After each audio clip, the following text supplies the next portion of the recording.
I know I keep saying Tomb Raider's in trouble, but it's because it's for real. I am not even exaggerating this stuff. I'm not doing clickbaity headlines. I'm being for real. Tomb Raider is in big trouble, and the future of the franchise does not look good. It looks like Tomb Raider will probably, and possibly, I should say, be buried for an indefinite amount of time.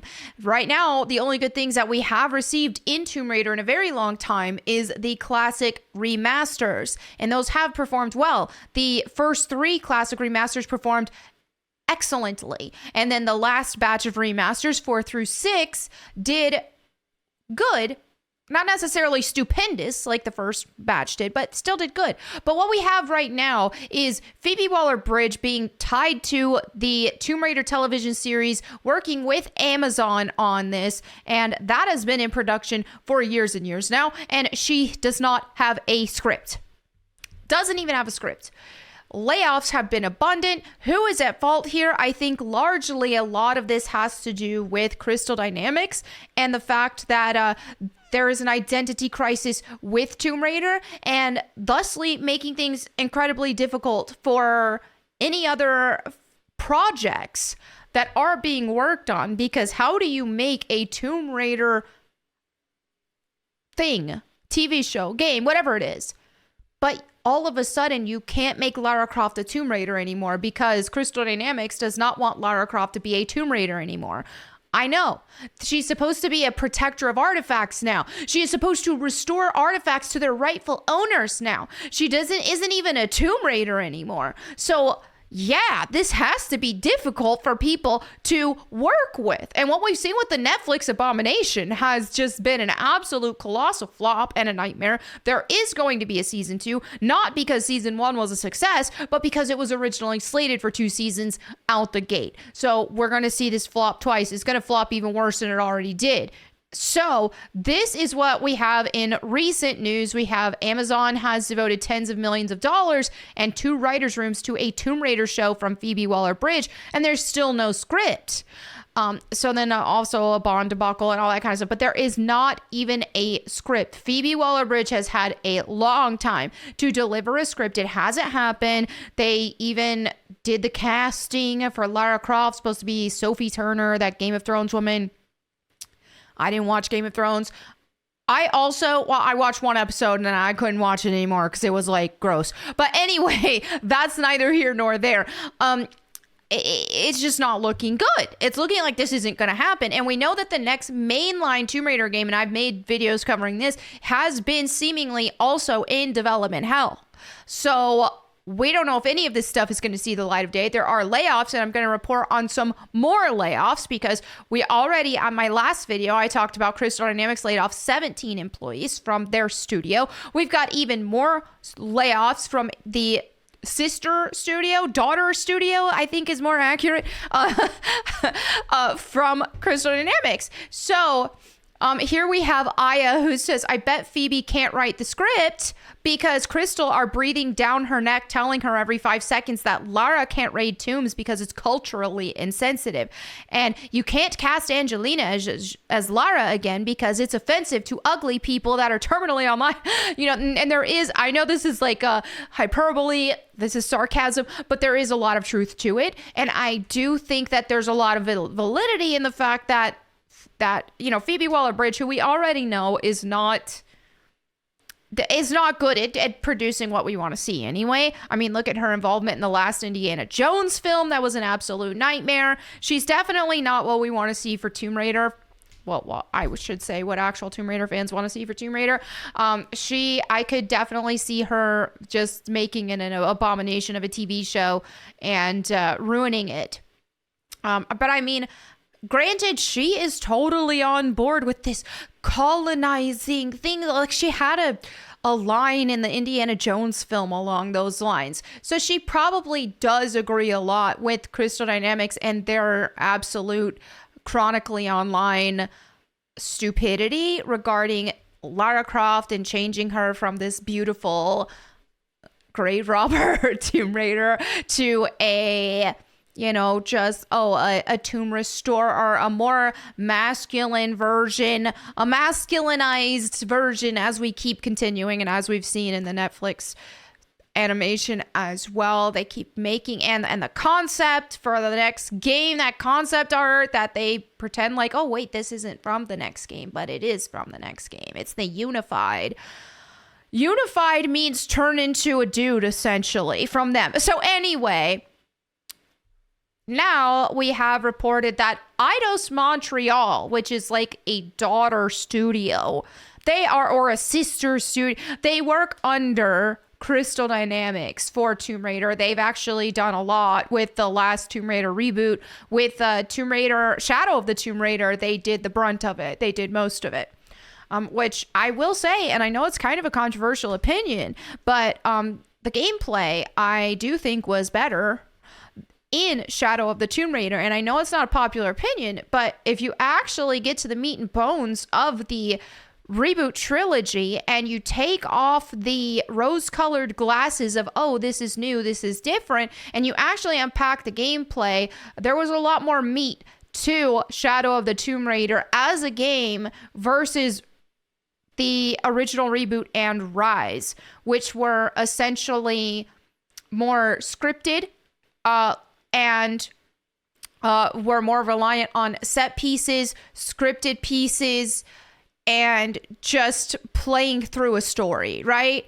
Shadow of the Tomb Raider definitely had elements of that as well, as it was a continuation, but Shadow of the Tomb Raider did open things up a bit more, give you I mean, as much as you could, I guess, in that formula, or at least to some degree, because there were definitely some people on the team at Eidos Montreal who wanted to make Tomb Raider actually turn more into Tomb Raider, who wanted to make the formula more like Tomb Raider, and they even wanted to make Lara Croft more like she was supposed to be, actual Lara Croft, but they did get shot down on a lot of things, allegedly. But so anyway, let's read what this says. Today we informed our studio staff that we are going to let go up to 75 valuable members, as one of our mandates is coming to an end. It is not a reflection of their dedication or skills, but unfortunately we don't have the capacity to entirely reallocate them to our other ongoing projects and services.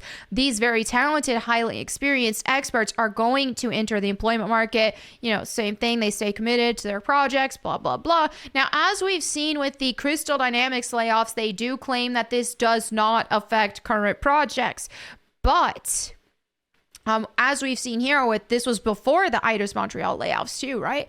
Eidos Montreal, while not being the main developers of the next mainline Tomb Raider game, which has been in development for while they have been working on whatever this is supposed to be since before Shadow of the Tomb Raider came out in 2018. So this game has been in development. How? And here's the thing is Embracer bought the Tomb Raider IP and the studios along with it. Eidos Montreal and Crystal Dynamics. However, it's Amazon Games who will be funding the next mainline Tomb Raider game. Amazon will also be funding the Tomb Raider television show, and supposedly there was going to be a Tomb Raider movie as well on Amazon Prime or something like that. So Amazon definitely has had their hand in the Tomb Raider bucket and has a lot of involvement, because if it wasn't for Amazon and it was just Embracer funding these things, I am of the opinion that Crystal Dynamics would have already been shut down a bit of time ago, like a long time ago, kind of, relatively, right? Because Embracer has already been shutting down studios that are not bringing in profits. Crystal Dynamics is not bringing in profits. Even with the trilogy, the reboot trilogy of games, those did not bring in profits. They broke even, supposedly. And I would question even that, because the budgets were monumental, and then you factor marketing and this and that, they were practically giving the games away, right? So at best, those games broke even. Now, some people want to pretend like they were a massive success because on paper, oh, well, it sold this many numbers, that's more than the classic Tomb Raider games made enough money that people on the development team, some people on the development team were able to retire, right? They raked in so much money. Obviously, the budgets weren't as astronomical, and the sales were great. And so as we've seen from the Tomb Raider remasters, the classic Tomb Raider remasters, especially 1 through 3, sales were stupendous, budget was low.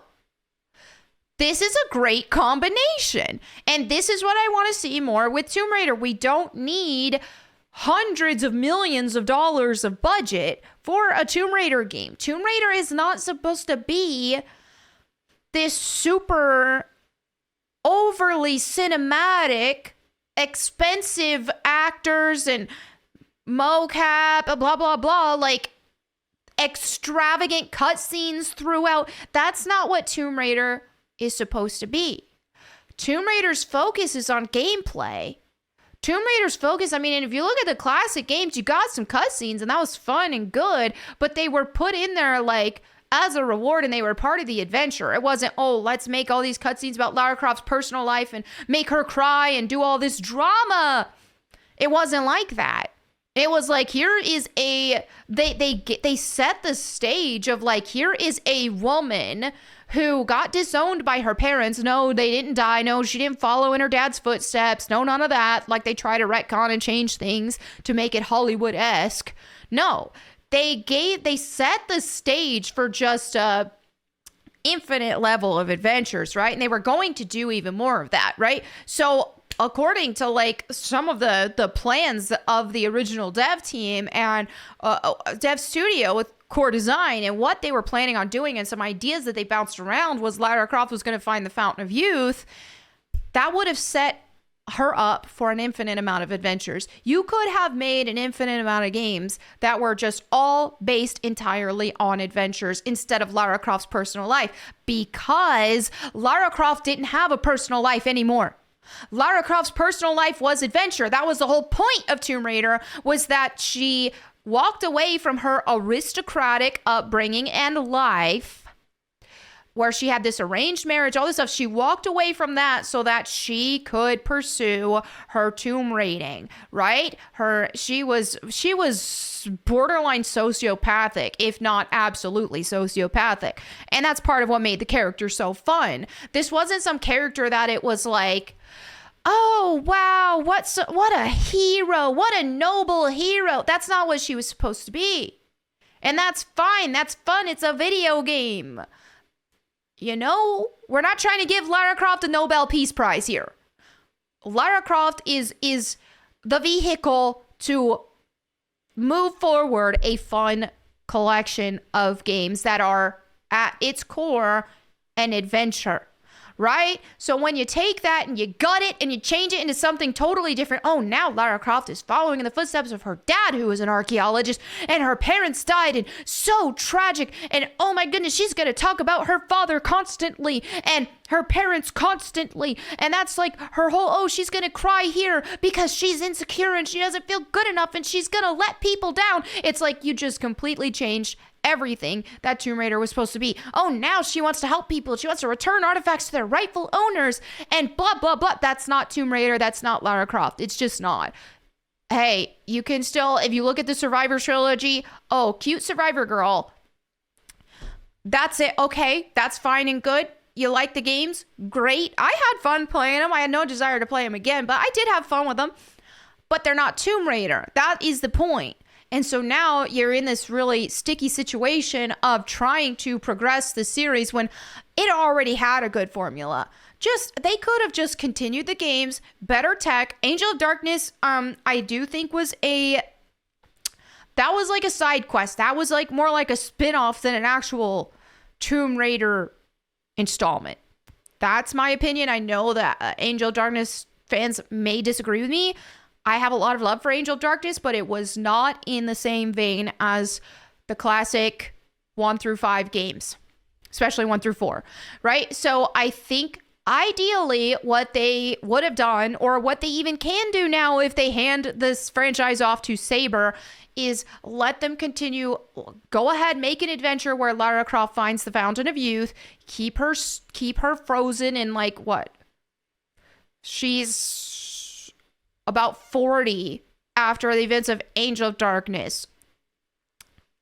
Put her in her like 30s, early 40s maybe. And have her take that drink out of the fountain of youth, and there you go. Now she can explore for the rest of her life. Forever. Because she just drank the fountain of youth, so she's going to be immortal, right? Let these games be about globetrotting. Let Lara Croft be like that beautiful but confident and reckless adventurer, right? You have all of this. You have all the components.